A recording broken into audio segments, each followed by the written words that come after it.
ഒരു കുടുംബ സദസ്സിൽ വെച്ച് സഹോദരിയെ സഹോദരൻ മർദ്ദിക്കുകയും എൻ്റെ മയ്യത്ത് പോലും നീ കാണരുതെന്ന് സഹോദരി കരഞ്ഞു പറയുകയും ചെയ്തിട്ടുണ്ട്. അങ്ങനെ ഇരിക്കെ സഹോദരന് ഗൗരവമുള്ള രോഗം ബാധിക്കുകയും മേജർ ഓപ്പറേഷനു വേണ്ടി 12 ലക്ഷം രൂപയുടെ ആവശ്യം വന്നു. ഇദ്ദേഹത്തിൻ്റെ മകൻ പലയിടത്തും അന്വേഷിച്ച ശേഷമാണ് പണം കിട്ടിയത്. ഓപ്പറേഷൻ കഴിഞ്ഞു റൂമിലേക്ക് മാറ്റിയ ശേഷമാണ് ആ മഹാസത്യം മകൻ ഉപ്പയോട് പറയുന്നത്. ഉപ്പ, 2 സെന്റിനു വേണ്ടി 6 വർഷം പിണങ്ങിയ നിങ്ങളുടെ സ്വന്തം പെങ്ങളാണ് അവരുടെ സ്ഥലം വിറ്റുകൊണ്ട് ഈ കാശ് തന്നത്.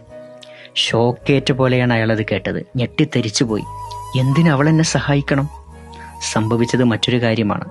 കുറച്ച് മാസങ്ങൾക്ക് മുമ്പ് വിട്ടുമാറാത്ത തലവേദനയും മാനസിക സംഘർഷവും കാരണം സഹോദരി ഒരു കുടുംബ കൗൺസിലറെ സമീപിച്ചിരുന്നു. അദ്ദേഹം പറഞ്ഞു, നിങ്ങളുടെ അസുഖം സൈക്കോസോമാറ്റിക് ആണ്. മനസ്സിലെ വിദ്വേഷവും വെറുപ്പുമാണ് ഈ സ്ട്രെസ് ഉണ്ടാക്കുന്നത്. അസുഖം മാറാനുള്ള എളുപ്പവഴി ക്ഷമയാണ്. അങ്ങനെ ഫോർഗീവ്നെസ്സിൻ്റെ അപാരമായ റിസൾട്ടും ആനന്ദവും വിവരിച്ചു കൊടുത്തപ്പോൾ സഹോദരന് മാപ്പ് കൊടുത്തു. യഥാർത്ഥ ക്ഷമ ഉള്ളിൽ സംഭവിച്ചാൽ ബോഡിയിൽ പോസിറ്റീവ് ഹോർമോണുകൾ പ്രൊഡ്യൂസ് ചെയ്യപ്പെടും. ശാരീരിക രോഗങ്ങൾ വരെ ഭേദമാകും. ഇവരുടെ തലവേദനയും ഡിപ്രഷനും എല്ലാം അത്ഭുതകരമായി മാറിക്കിട്ടി. കഥയിലേക്ക് വരാം. ഓപ്പറേഷൻ കഴിഞ്ഞ ശേഷം സഹോദരി ഹോസ്പിറ്റലിൽ എത്തിയെന്നും തൻ്റെ റൂമിലേക്ക് ഇപ്പോൾ എത്തുമെന്നും അറിഞ്ഞപ്പോൾ സഹോദരൻ്റെ ഹൃദയത്തിൽ പെരുമ്പറ കൊട്ടാൻ തുടങ്ങി. ആകാംക്ഷമുറ്റി നിൽക്കുന്ന രംഗം. വാതിലിന് മുട്ടിയപ്പോൾ തൃശ്ശൂർ പൂരം പോലെ ഹൃദയമിടിക്കാൻ തുടങ്ങി. 2 പേരുടെയും. വാതിൽ തുറന്നു. അമ്പരപ്പോടെ 2 ആളുകളും ഒരു നിമിഷം മുഖത്തോട് മുഖം നോക്കി നിന്നു. വർഷങ്ങൾക്ക് ശേഷമുള്ള കൂടിക്കാഴ്ച. പെട്ടെന്നാണത് സംഭവിച്ചത്. ഇക്കാ എന്ന് വിളിച്ച് പൊട്ടിക്കരഞ്ഞ് ഓടിപ്പോയി ഇവൾ ആങ്ങളയെ കെട്ടിപ്പിടിച്ചു. 2 പേരും കൊച്ചുകുട്ടികളെപ്പോലെ കുറേ നേരം കരഞ്ഞു. എൻ്റെ ചോദ്യം, ക്രൂരനെന്നും കണ്ണിൽ ചോരയില്ലാത്തവനെന്നും മുദ്രകുത്തപ്പെട്ട ഈ സഹോദരൻ്റെ ഹൃദയത്തിൽ കാരുണ്യം എവിടെ നിന്നാണ് വന്നത്? ആകാശത്തുനിന്ന് പൊട്ടി വീണതാണോ?